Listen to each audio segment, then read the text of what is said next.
Good morning, everyone. Thanks for coming. It's a very average day to be outside in May in New York, so it's actually pretty fine to be indoors.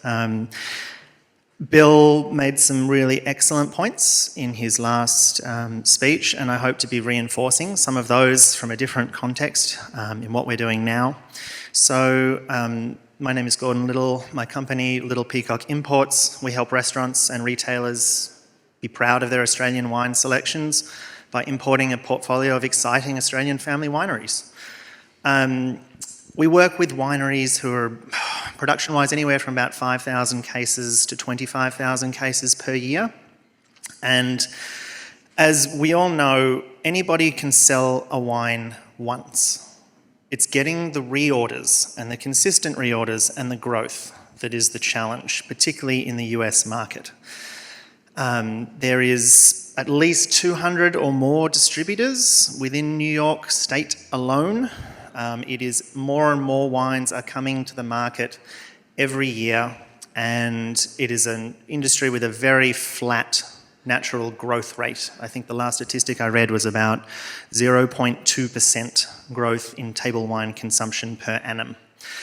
So basically, if we're growing faster than 0.2%, we're taking that from somebody else in the market. So as you know, there's no silver bullet for addressing the challenges of growth and longevity, but there are a couple of points, and I'm going to highlight 4 today, that I think do help. And they're things that all tie together in one sort of tight circle. The first is when everybody's expectations align along the chain from winery, through importer, through distributor, through sales rep, through customer. When everybody's expectations of what that brand or winery is and what we can do with it, when that's all aligned, we're likely to do better with it.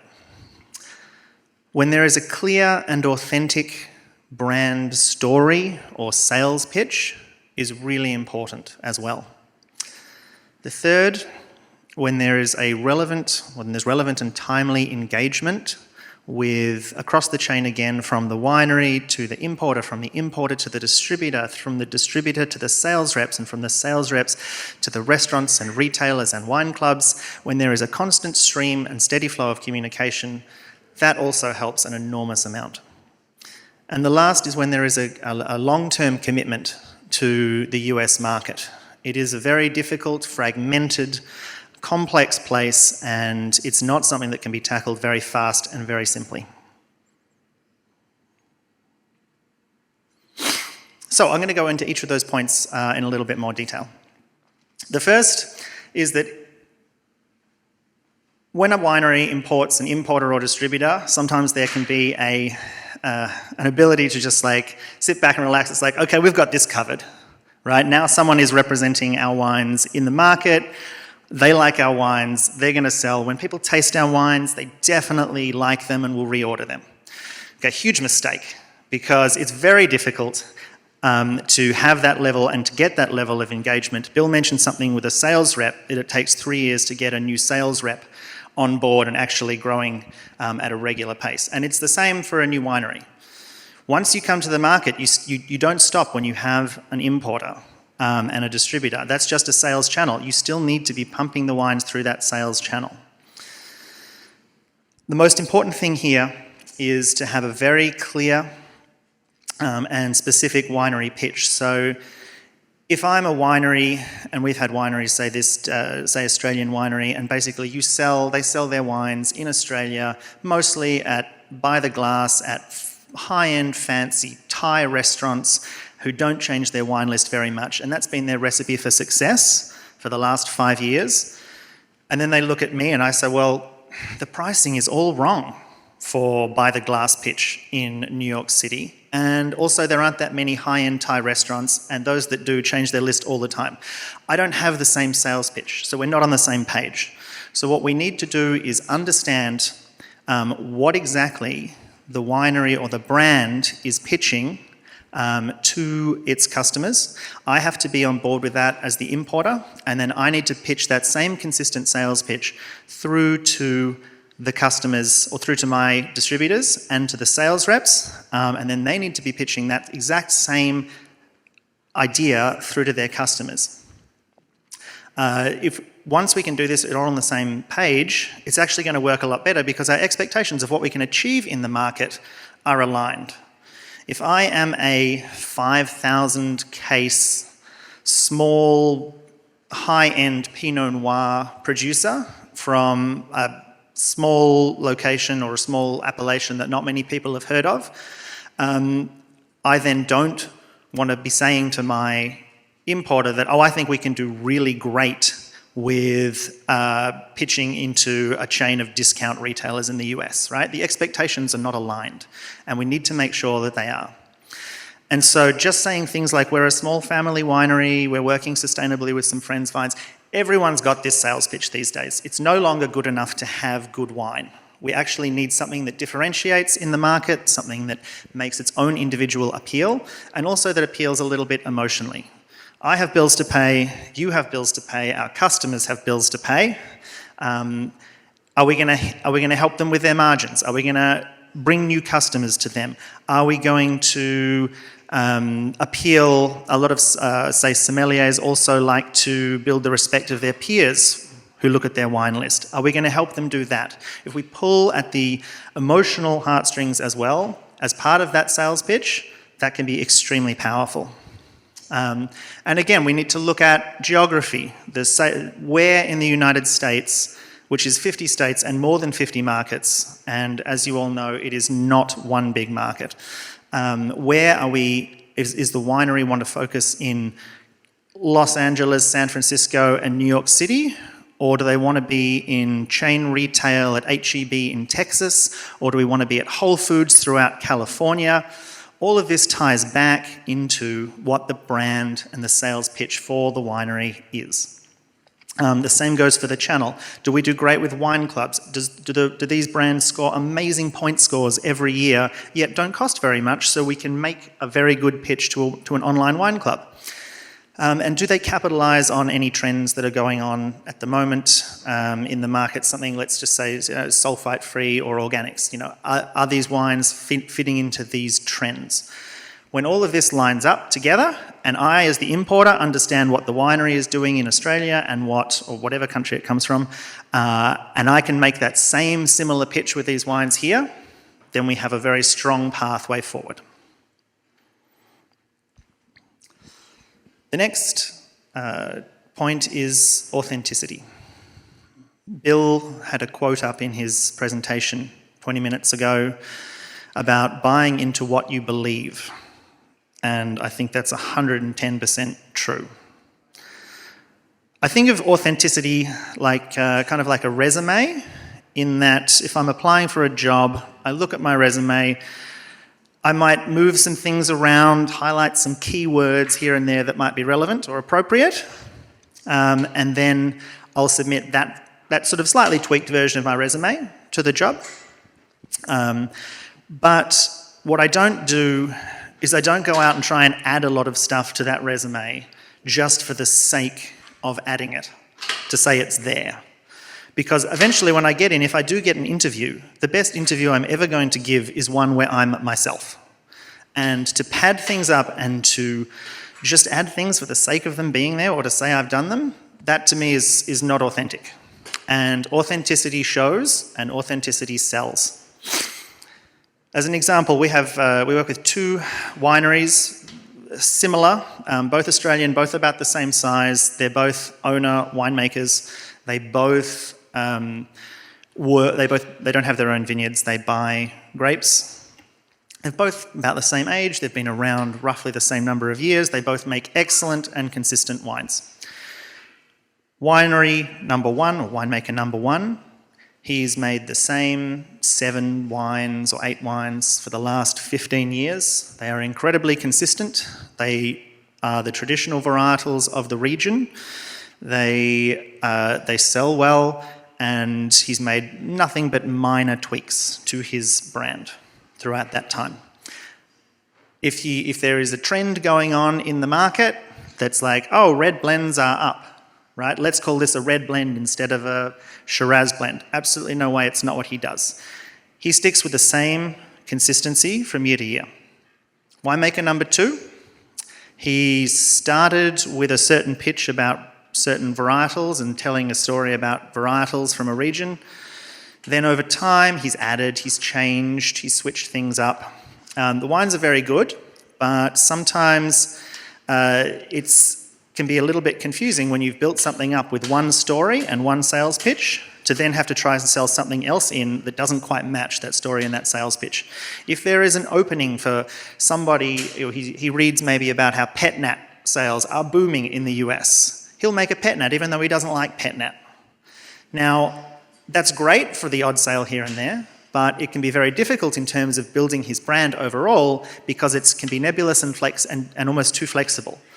If you're constantly changing things and what you do, it can make it very difficult to maintain a consistent sales pitch and therefore have everyone along the chain in alignment with that sales pitch. So that's not to say that you can't, tweak or look for opportunities, but you must always be honest in what it is that you are creating and selling in the market. The third point is to engage everybody along the chain. So we're always looking for content. My customers are always looking for content. Everyone's always looking for something new to say. It's like we have so many forms and channels of marketing. It's never been easier, but it's also never been harder because we have to be putting content out there all the time. So what I like to think about really is, I think Gary Vaynerchuk in one of his many books sort of summed it up with a phrase, jab, jab, jab, right hook. And what he was saying was you need to constantly be pinging people and reminding them of your presence, and then it's only once in a while that you hit them with a sales pitch. And I think that's exactly true. You can't be selling something every time that you communicate with someone.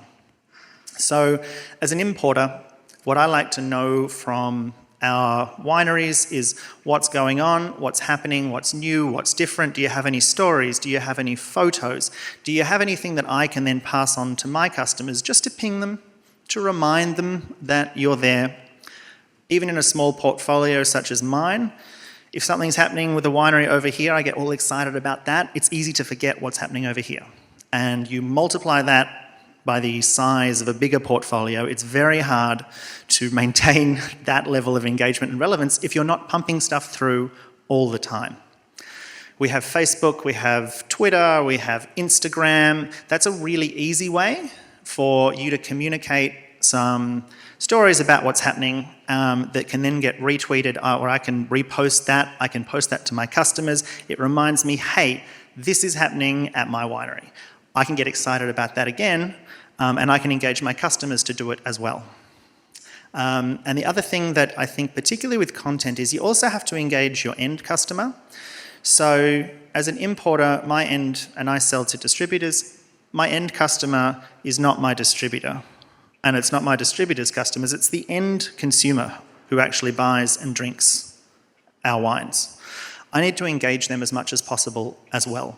So when we go to do events, when we do marketing, I'm trying to capture all that information too, so that I can send the information not just, or my marketing materials, not just to my distributor, but also to the guys who are drinking and enjoying the wine. Because if they're engaged, they're more likely to come back, and they're more likely to talk about that brand to where they access or where they buy those products, and then that in turn is going to generate more sales. The fourth point, I'm not breaking any new ground here, I don't think. The US market requires long-term commitment and hard work. It's not a grass is always greener on the other side strategy. I've heard amazing stories about selling wine in China, and the winemaker or marketing manager is basically a hero before they even land in the country, and they are taken around on glorious dinners and events, and everyone's just happy to have them there. And all they want to do is all get drunk and eat good food together. It's not the same in the US. The US, you really have to work hard. And some of the unsexy things still really sell. It's all great to come to the market, and we have a number of wineries who always say, oh, we're really committed, when we're starting out, we'll come visit the market 3 or 4 times a year. It's like, okay, you got this great travel budget that you're going to spend, but in the early stages, I don't actually need you to spend that travel budget. What I need to do is hit some price points. And what I need to do is incentivize some sales reps and some distributors. So instead of keeping the money in the travel budget, put it over here in the marketing budget for the first year or 2. And then let's talk about coming and doing the fancy dinners and the big shows and everything. I cannot emphasize enough, they sound so unsexy, but they really help to sell wine, and you've got to hit the right price points. And you can do that through depletion allowances or rep incentives or various other things that they don't seem that they're all that fun, but they will actually make a difference, and they will help your salespeople on the ground here get the wine in front of customers, and when they do get that wine in front of them, the customer will be able to buy them, and that will generate goodwill for that sales rep when they take those wines out again, because they know they're going to make a sale. So I'm not talking, of course, about gutting prices. I'm just saying that hitting some price points is very important. Awards and sales trips can also be extremely effective in terms of doing this. But one really important thing is also to listen to feedback from the market. We're all in this together. We're all learning together. If some things aren't working, we can tweak them. And it's important that, again, this ties back into the communication. If we have a steady stream of communication between winery through importer through distributor, then we can tag or flag some of these issues as they might be happening and make an amendment, rather than 2 years down the track come and say, well, we're really just not happy with how this is going. We thought we'd do way better, so we're going to pull out and go with a different person. Then we have to start the whole cycle again, and it hasn't solved some of the problems that have been in there. So those are the 4 points that I wanted to make that I think help with building longevity and constant growth with brands. I'm happy to take any questions. Thanks. Yes.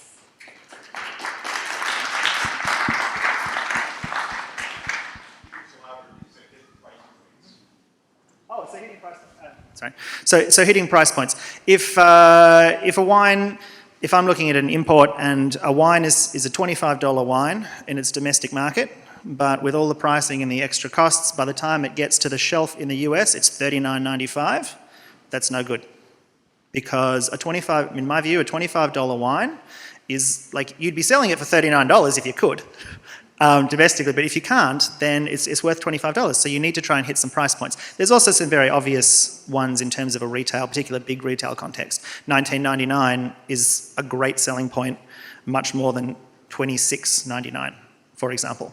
We're tamed with these instant sort of reference points.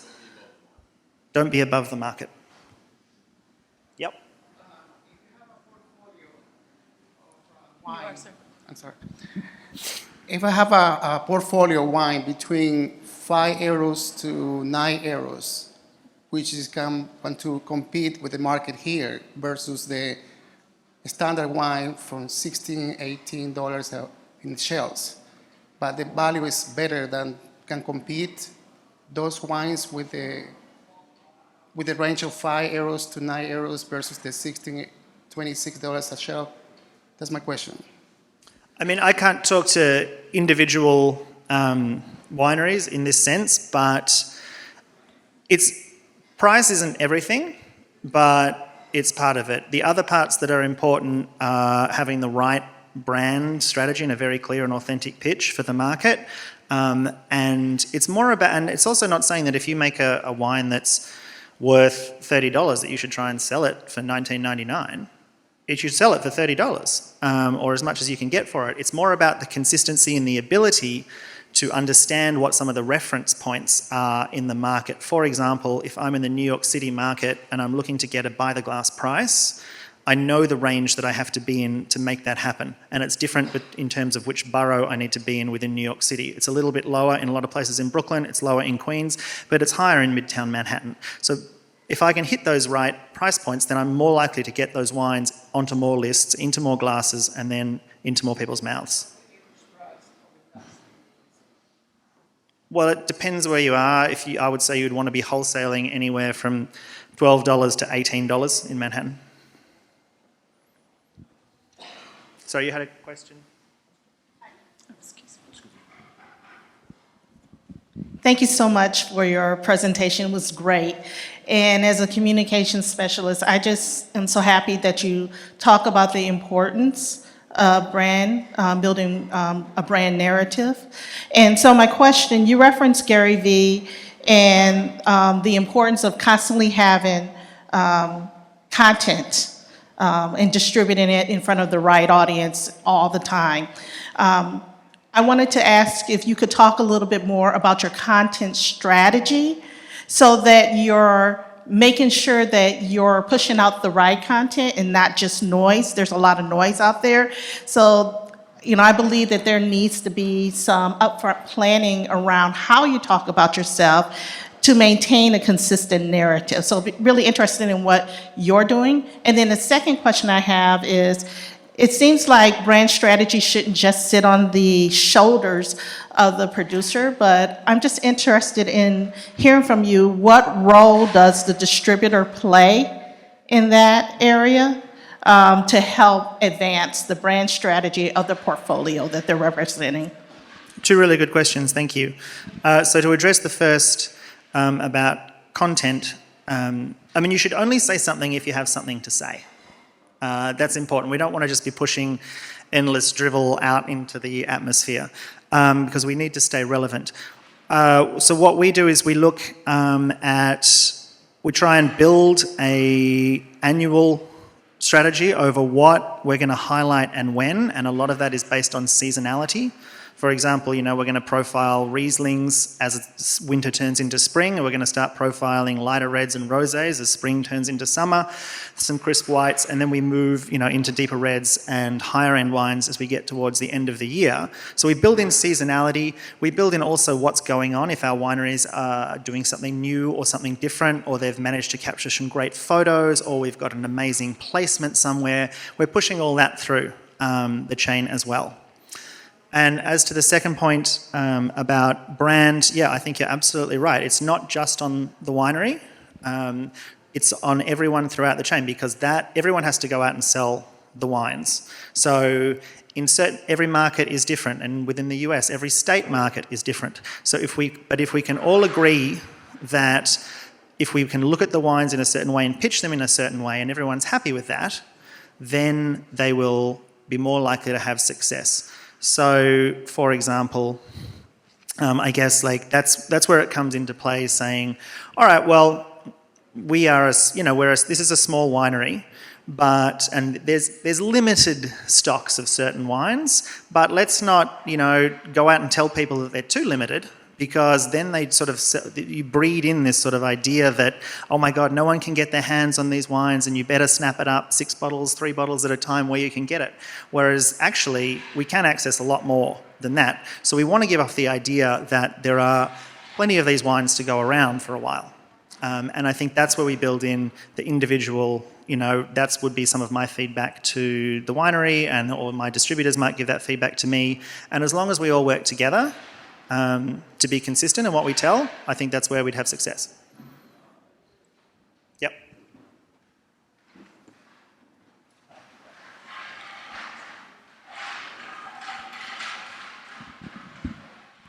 Yeah, thanks for the presentation. That was nice. So we're a new brand looking for distribution. How can we best support our distributor, specifically for off-premise retail? So the question was about new brand and how are they going to support a new distributor or importer for off-premise retail.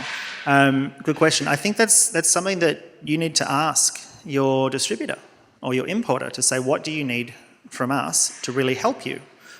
Because if you think that you can do X amount and in X markets, then you need to communicate that to that distributor, and you need to see what they say in return and ask them what help they need. Different companies in different markets with different size sale forces will ask for different things. Sometimes it's price-based, sometimes it's marketing, sometimes it is market visits. Sometimes it's incentive programs or depletion allowances. It will depend on each market and each person. And so I would say that you should address that question really early on and directly to them so that you're all on the same page together.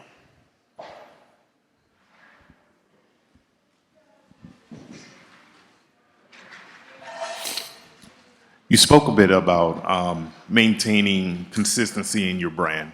Can you speak to how you relay a very vast American market with multi-generational buyers whose taste, if you look at baby boomers to millennials, and expectations of wine are varied? How do you then convey that to a foreign winery in helping them craft their brand that can span those multiple generations, multiple markets in a consistent manner? Thanks for that question. That is a really difficult one. I mean, look, particularly with Australian wine, which went through a period of certain style of wines being very popular and now less popular, but some buying traditions haven't changed along with what's changed winemaking wise and with the growth of a new set of buyers in the market, a new set of drinkers in the market, it can be hard to cross that. But I think you just have to be honest about what it is the brand is. Maybe this winery isn't for everyone. If you just want to, if you're a younger buyer and you just, your store is looking for very natural, unsulfured wines of low alcohol, it's like, this is not what I have for this winery. And that's fine. I'm confident in the winery, and the authenticity of that winery is that they're not going to do this just to make a sale at your store. So we just don't take it there.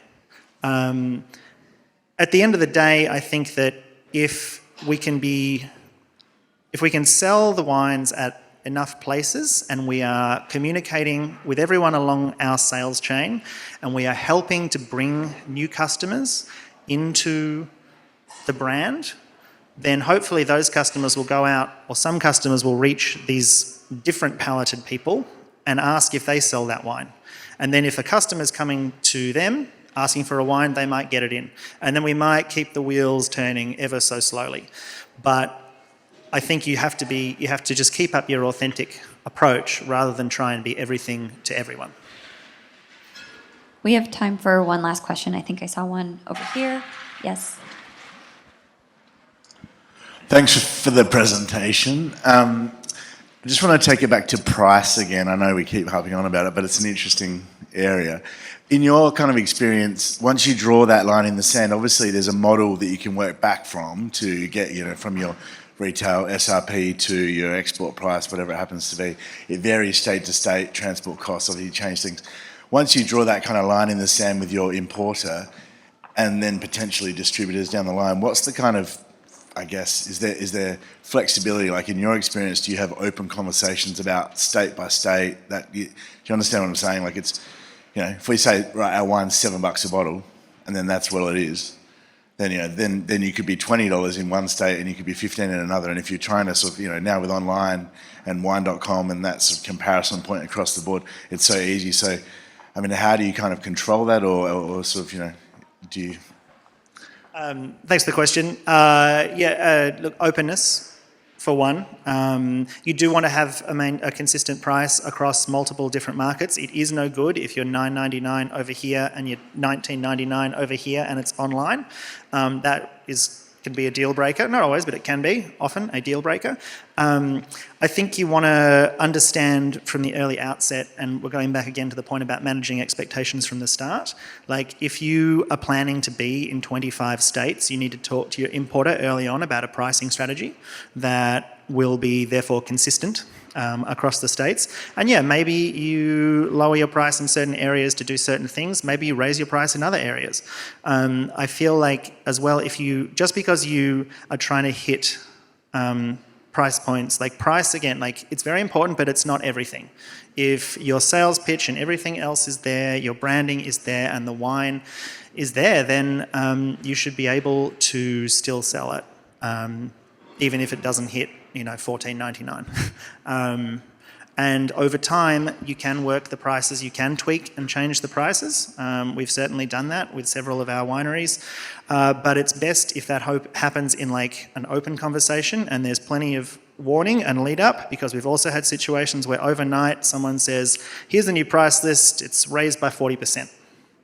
And I mean, that is pretty much a killer for everyone involved. So the open communication and long sort of lead times, and then if it's all open and honest, that shouldn't be too much of an issue, I would think. Thanks very much.